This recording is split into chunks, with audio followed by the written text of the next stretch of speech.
સદગુરુ મહારાજ કી જય. જય.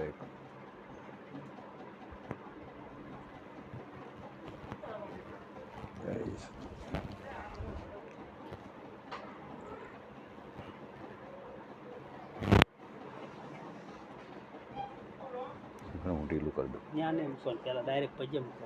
કોઈથી માથા ઉપર આપણો અધિકાર નથી. મહારાજ, હું તમને સલાહ દઉં.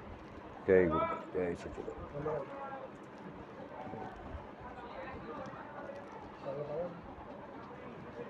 જય પરમ પ્રકાશ પરમાત્મા.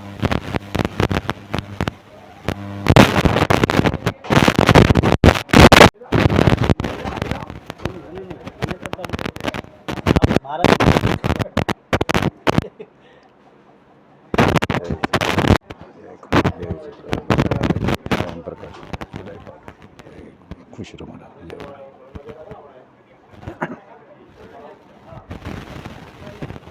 હવે જે જ રીતે હું તમને આગળના સંતોના દર્શન કરાવું છું, તે જ રીતે આપણે એક એવા ને એવા સંતના દર્શન કરવા આવી ગયા છીએ. આપણે એ મહારાજને પૂછી આપણું નામ, આપણા ગુરુ મહારાજનું નામ, અને પછી જે કાંઈ તમે ભક્તિરૂપી, સત્સંગી રૂપી અને જ્ઞાનરૂપી જે અમને દર્શક મિત્રોને તમે જે કાંઈ સંદેશો દેવા માંગતા હોય, તમારી રીતે સંદેશો અમને આપો. બોલો સદગુરુ મહારાજની જય. મારું નામ મોહનભાઈ મોહનરામ મહારાજ. અમે મોકવા ગામના વતની છીએ. અમારા ગુરુ મહારાજ, અમારી સરતાન ગ્રુપની લાઈન અભિસિંહ મહારાજ જાવલવાળા, એમની પાસેથી મેં આ નિરંજ સંપ્રદાયનો જે સમજ બોધ ગ્રહણ કરેલો છે. અને એ અમને શાસ્ત્રોનો નિચોડ બતાવી, સત્યનો અનુભવ કરાવી, આત્માનો સાક્ષાત્કાર કરાયો. તો એ બદલ ગુરુ મહારાજને કોટી કોટી વંદન. બોલે સદગુરુ મહારાજની જય. તો આજે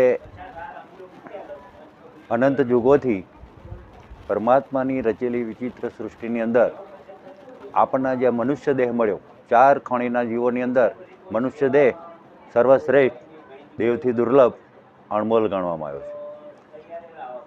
એવું પોતે જ્યારે અનુભવ કર્યો, એટલે એની જે સમજ છે કે મનુષ્ય દેહ દેવથી દુર્લભ, એવો એને અમૂલ્ય બતાવ્યો છે. તો એની વિચારધારા પણ અમૂલ્ય હોવી જોઈએ. એના માટે જે સમય મળ્યો છે આપણને, જન્મ અને મરણ વચ્ચેનો જે સમય, જીવનરૂપી સમય, એ સમયની અંદર મનુષ્યએ એવું ધ્યેય નક્કી કરવાનું જે ઉચ્ચ પ્રકારનું હોય. અણમોલ એટલે અણમોલ વિચાર જ આવે તો જ મનુષ્ય પ્રગતિ કરી શકે અને મૂળ માર્ગે પોતાના આધાર એવા પરમ કૃપાળુ પરમાત્માને પ્રાપ્ત કરી અખંડ ખજાનાનો આનંદ લઈ શકે. તો એ જે સમય મળ્યો છે, એ સમયની અંદર હવે આ જે પરમાત્મા વ્યાપક અસીમ છે. ગીતા શાસ્ત્રની અંદર અર્જુને જ્યારે કૃષ્ણને વિરાટ સ્વરૂપના દર્શન કરવાની અભિલાષા રાખી, તો કૃષ્ણએ બતાવ્યું, પણ અર્જુનની જે આ દેહ સાથેની જડેલી આંખ છે, ઇન્દ્રિયજન્ય આંખ, બહિર્મુખ આંખ, એ આંખમાં એનું વિરાટ સ્વરૂપ સમાઈ શકતું નહીં. એટલે એને થોડું તત્વરથી, પોતાની અંતરની લગનથી, જિજ્ઞાસાથી, સૂક્ષ્મ દ્રષ્ટિથી, બારીક બુદ્ધિનો પકડ કરી અને એને વધવાની કોશિશ કરી છે. તો છતાં મન બુદ્ધિ પણ જો નથી પહોંચી શકે, એના વિચાર પણ પકડી નથી શકતા, એવું અસીમ તત્વ. તો એના માટે તત્વાર્થ દ્રષ્ટિ કરી અને એનો અનુભવ આજે દેખાઈ રહ્યું છે આ વખતથી, કે નામ, રૂપ અને ગુણના આ ત્રિગુણાત્મક સૃષ્ટિ છે. આ માયાના 3 ગુણોથી આ બધું સર્જન થયું છે. અને એના ભાવમાં આ જીવ જકડાઈ ગયો છે. એના સંગમાં આવ્યો એટલે તેને જીવ કહેવામાં આવ્યો. નકર ચરાચરમાં મારી ચેતનના પરમ કૃપાળુ પરમાત્માની જે મૂળ શક્તિ છે, એ શક્તિ એક શરીરરૂપી કબરની અંદર કેદ થઈ ગઈ. અને પછી આ માયાના સંગમાં આવવાથી, પ્રકૃતિના સંગમાં પરમાત્માની જે શક્તિ એના સંગમાં આવી અને એ એને પોતાના તરફ આકર્ષિત કરે. તો એ પોતાનું મૂળ ઘર ભૂલી ગયો છે કે હું ક્યાંથી આવ્યો ને ક્યાં જવાનું મારે. એટલે અહીંયા સંસારિક દ્રષ્ટિએ ભોગવવાની અંદર, વિષયોની મોજ મજાની અંદર એ પોતાનું મૂળ ઘર ભૂલી ગયેલો છે. એટલે અહીંયા તન, મન, ધન રૂપી 3 પ્રકારના તાપમાં એ તપી રહ્યો છે. એટલે હરેક માણસ ભગવાનને જાણે માણસે યાદ કરે છે, પણ એ મન બુદ્ધિનો વિષય બનાવેલો છે એને. એટલે મૂળ વસ્તુનો સાચો આનંદ એને મળતો, એને સાક્ષાત્કાર થતો નહીં, પરમાત્મા નામની શંકા એની દૂર થતી પણ નહીં.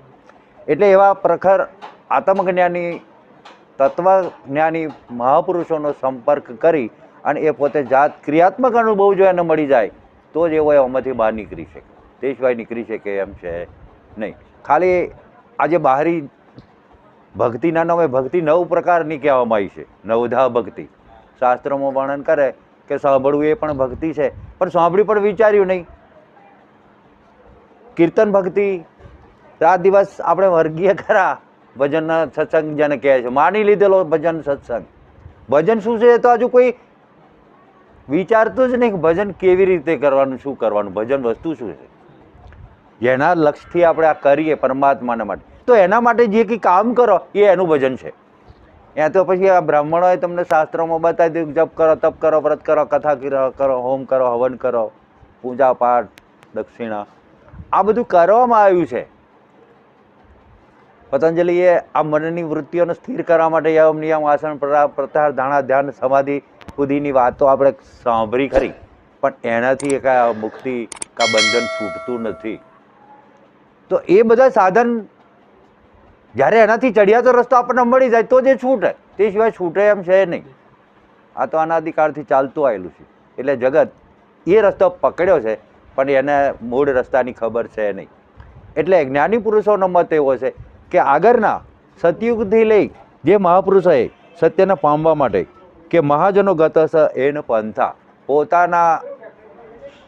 પોતાના મૂળ ઘરના વિચાર ક્યારે થાય, આગળના મહાપુરુષો કઈ રીતે પરમાત્માની પ્રાપ્તિ કરી ચૂક્યા હોય, એ રસ્તો, એ શબ્દો આપણને મળી જાય, એ લાઈન મળી જાય, અને આજના સમયમાં વર્તમાનમાં એને સિદ્ધ કરી ક્રિયાત્મક અનુભવ કોઈ કરાવી શકતા હોય તો જ જીવાત્માની દ્રષ્ટિ આ દેખાય છે સંસાર એમાંથી વૈરાગ લાગે, તે સિવાય મેર પડે એવું છે તો જ એની સાચી જિજ્ઞાસા પણ થાય, તે સિવાય ના થાય.